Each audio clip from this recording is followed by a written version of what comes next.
दोस्तों, आज हम बात करने वाले हैं दुनिया की 5 सबसे वीरान जगह के बारे में। क्या आप यकीन करेंगे कि हमारी इस धरती पर कुछ ऐसी जगह भी हैं जहां कदम रखना मौत को बुलावा देने जैसा है, जहां रंगीन जमीनें सुंदर नहीं बल्कि जहरीली होती हैं और जहां की हवाओं में सिर्फ सांस लेना भी आपकी जिंदगी छीन सकता है। कुछ शहर जो कभी रोशन थे, जिंदा थे, हंसते थे, लेकिन आज बस खामोश दीवारें और वीरान सड़कों के सिवा कुछ नहीं बचा। जैसे कि एक ऐसी जगह जहां जमीन उबलती है, अपने रंग बदलती है और हवा में जहर घुला है, लगता है जैसे किसी एलियन ग्रह पर कदम रख दिया हो। और फिर एक ऐसी जगह जहां कभी सितारों का स्वर्ग था, लेकिन अब एक बंद और शापित शहर है। ये वो जगहें हैं जहां वक्त जैसे थम गया है, जहां जिंदगी की जगह अब रहस्य, सन्नाटा और डर राज करता है। ये सिर्फ उजड़े शहर नहीं है, ये सबूत हैं इंसान की गलतियों के, लालच के और कभी न भरने वाले जख्मों के। तो वीडियो को आखिर तक देखिए, क्योंकि जो आप जानने वाले हैं वो आपको चौंका भी देगा और सोचने पर भी मजबूर कर देगा। तो चलिए शुरू करते हैं। Number 1, Dallol, Ethiopia. क्या आपने कभी ऐसी जगह के बारे में सुना है जहां पानी उबलता हो, जमीन रंग बदलती हो,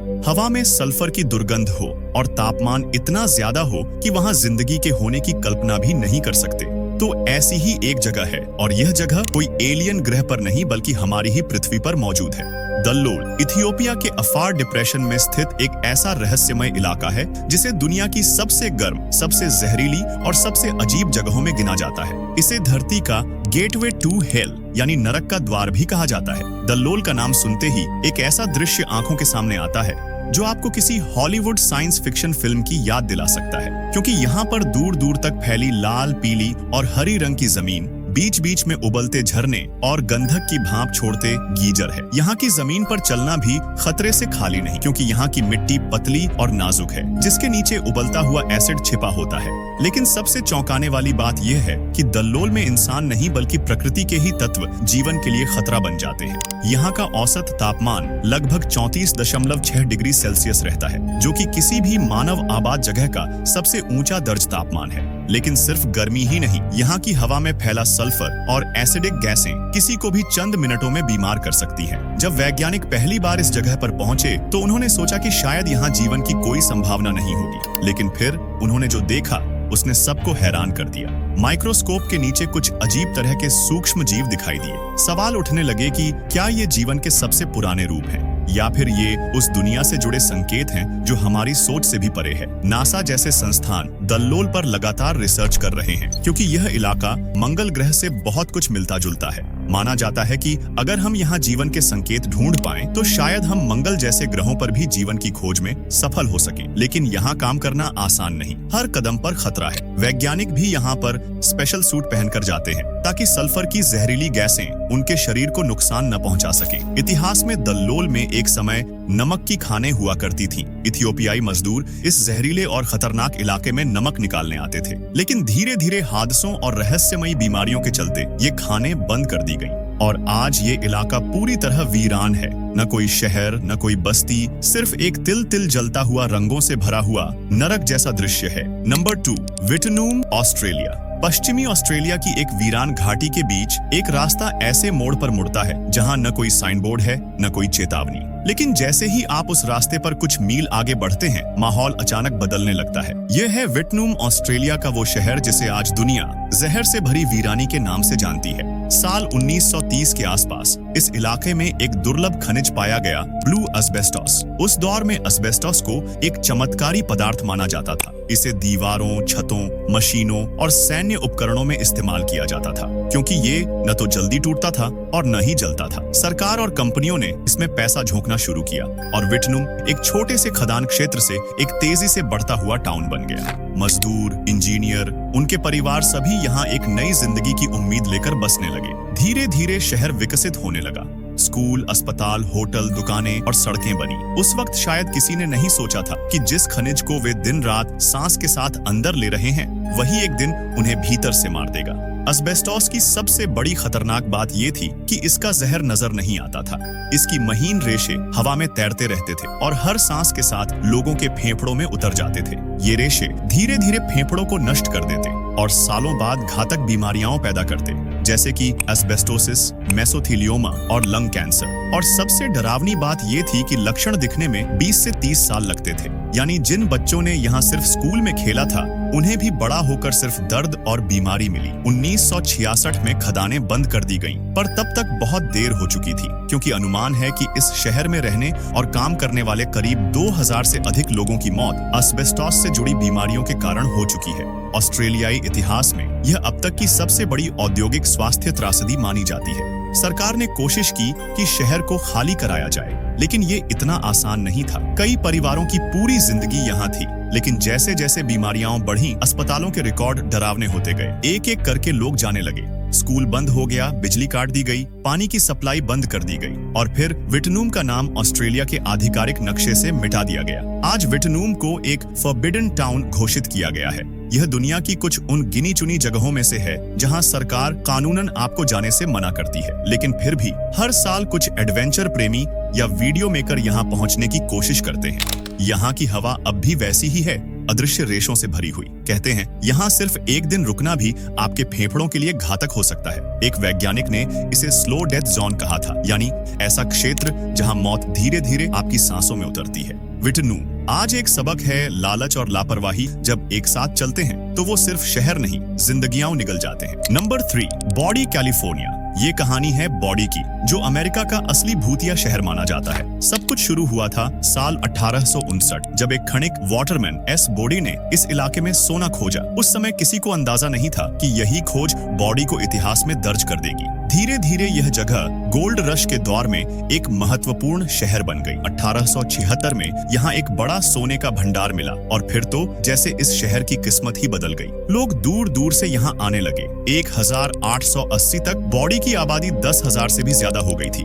यहाँ 60 से ज्यादा सैलून थे, कैसिनो थे, थिएटर, चर्च और शराब की बहार। लेकिन जितना चमकता था सोना, उतना ही काला था इस शहर का अंधेरा पहलू। बॉडी जल्द ही अपराध, हिंसा और लालच का अड्डा बन गया। हर रोज यहाँ किसी न किसी की हत्या की खबर मिलती थी। यहाँ की सड़कों पर चलना भी खतरनाक था। सोने की तलाश में आए लोगों के साथ लुटेरे, हत्यारे और डाकू भी इस शहर में बस गए थे। शराब और खून, सोने और मौत का अजीब सा रिश्ता बन गया था इस जगह का। लेकिन फिर 1881 में एक भीषण आग ने शहर का एक बड़ा हिस्सा जला दिया, और उसके बाद धीरे धीरे सोना भी खत्म होने लगा। खदानें सूखने लगी, लोग यहाँ से पलायन करने लगे। 1910 तक आबादी घटकर कुछ 100 लोगों में सिमट गई, और फिर 1942 में यहाँ की आखिरी खदान भी बंद हो गई। यह शहर जो कभी सोने से रोशन था, अब बेजान खंडहरों में बदल गया था। आज बॉडी एक भूतिया शहर है, लेकिन उसकी इमारतें अब भी जिस की तस खड़ी हैं। लकड़ी के पुराने घर, स्कूल की टूटी मेजें, चर्च की खामोश घंटियां और दुकानों में रखे सामान, सब कुछ वैसा ही है जैसा कोई अचानक छोड़कर भाग गया हो, जैसे समय ने यहाँ खुद को रोक लिया हो। यहाँ आने वाले कहते हैं कि रात में यहाँ कुछ अजीब सा महसूस होता है। कुछ लोगों ने खिड़कियों से परछाइयां देखी हैं, तो कुछ ने हवा में किसी के चलने की आहट सुनी है। आज बॉडी कैलिफोर्निया का एक स्टेट हिस्टोरिक पार्क है। इसे वैसे ही रखा गया है जैसा ये अपने आखिरी दिनों में था, अरेस्टेड डिके की स्थिति में। लोग यहाँ आते हैं, देखते हैं, तस्वीरें खींचते हैं और लौट जाते हैं। Number 4, Varosha, Cyprus. इसकी कहानी शुरू होती है 1970 के दशक में।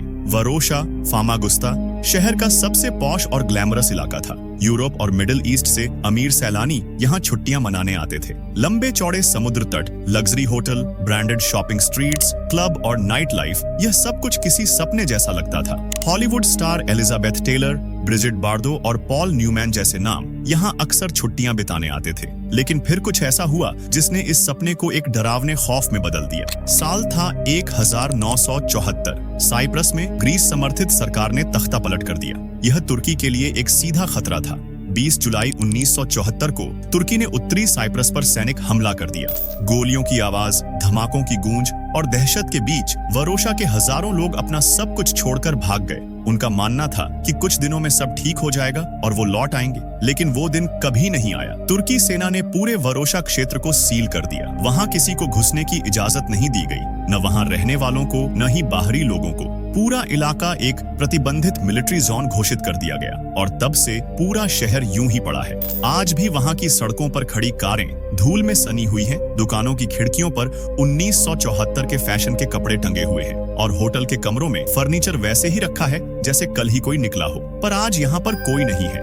यूएन की निगरानी में यह इलाका सालों तक अछूता रहा, कोई भी अंदर नहीं जा सकता था। लेकिन 2020 में तुर्की और उत्तरी साइप्रस की सरकार ने अचानक इस इलाके को आंशिक रूप से खोल दिया। कुछ रास्ते आम जनता के लिए खोले गए, पर वहाँ का नजारा कुछ अलग ही था, क्योंकि पेड़ों ने इमारतों को निगल लिया था। कई दीवारों पर जंग लगी गोलियों के निशान थे। कुछ लोगों का कहना है कि यह जगह अब शापित हो चुकी है। कुछ मानते हैं कि यहाँ पर रहस्यमयी सैन्य प्रयोग हुए हैं। कई स्थानीय लोगों के अनुसार जब भी कोई इस इलाके के पास से गुजरता है, उसे अजीब सी बेचैनी होती है, एक ऐसा सन्नाटा जो कानों में गूंजता है। और सबसे बड़ा सवाल ये है कि क्या कभी वरोशा फिर से जिंदा हो पाएगा? जो लोग वहाँ से भागे थे वो अब बूढ़े हो चुके हैं, कुछ इस दुनिया में भी नहीं रहे, लेकिन उनकी यादें, उनकी कहानियां उस वीरान शहर की दीवारों में आज भी गूंजती हैं। नंबर 5, अकदम। यह शहर कभी सजीव था, सड़कों पर चहल पहल थी, बच्चे खेलते थे, बाजारों में रौनक थी और हर तरफ जिंदगी की आवाज गूंजती थी। लेकिन आज यह शहर बिल्कुल खामोश है। टूटी हुई इमारतें, जले हुए मकान, दीवारों पर गोलियों के निशान और चारों तरफ फैली वीरानी। ऐसा लगता है जैसे समय यहाँ थम गया हो। 1990 के दशक की शुरुआत में जब सोवियत संघ का पतन हुआ, तब काकेशस क्षेत्र में तनाव भड़क उठा। नागोर्नो कराबाख संघर्ष, जो अजरबैजान और आर्मेनिया के बीच था, धीरे धीरे एक खूनी युद्ध में बदल गया और इस युद्ध का सबसे दुखद शिकार बना अकदम, एक ऐसा शहर जो पहले करीब 50,000 लोगों का घर हुआ करता था। लेकिन 1993 में जब आर्मेनियाई सेनाओं ने इस पर हमला किया तो यह पूरा शहर खाली हो गया। लोग अपने घर, अपने सपने, अपने रिश्तेदारों को छोड़कर यहाँ से जान बचाकर भागे। आज अकदम एक उजड़ा हुआ खंडहर है, एक ऐसा शहर जहाँ इमारतें खड़ी तो हैं, लेकिन उनमें कोई जिंदगी नहीं। स्कूलों के बोर्ड धुंधले हो चुके हैं और रेलवे स्टेशन पर अब कोई ट्रेन नहीं रुकती। कहते हैं हवा चलती है तो टूटे हुए कांच की खनक और बिखरे सामानों की सरसराहट सुनाई देती है। कुछ लोग आज भी यहाँ आते हैं, फोटोग्राफर, इतिहासकार और कभी-कभी वो लोग जो यहाँ कभी रहा करते थे, लेकिन वे भी ज्यादा देर नहीं रुकते, क्योंकि इस शहर की खामोशी में एक अजीब सी बेचैनी है, जैसे दीवारें खुद चीख रही हों। 2020 में अजरबैजान और आर्मेनिया के बीच हुए नए संघर्ष के बाद अकदम एक बार फिर अजरबैजान के नियंत्रण में आया। सरकार अब इस शहर को दोबारा बसाने की कोशिश कर रही है, लेकिन सवाल यह है, क्या एक बार उजड़ चुका शहर दोबारा जीवित हो सकता है? अकदम सिर्फ एक शहर नहीं है, यह एक प्रतीक है युद्ध के दर्द का, राजनीति की क्रूरता का और उस इंसानी जज्बे का जो सब कुछ खोने के बाद भी उम्मीद से जुड़ा रहता है। तो दोस्तों, आपका दिल से धन्यवाद, क्योंकि आपने यह वीडियो पूरा देखा। अगर आपको हमारा यह वीडियो पसंद आया हो तो इसे लाइक जरूर करें, अपने दोस्तों के साथ शेयर करें और हाँ, चैनल को सब्सक्राइब करना बिल्कुल न भूलें, क्योंकि यह आपके लिए फ्री है और हमें इससे बहुत मदद मिलती है। तो दोस्तों, फिर मिलेंगे एक और दिलचस्प वीडियो के साथ। तब तक के लिए बाय।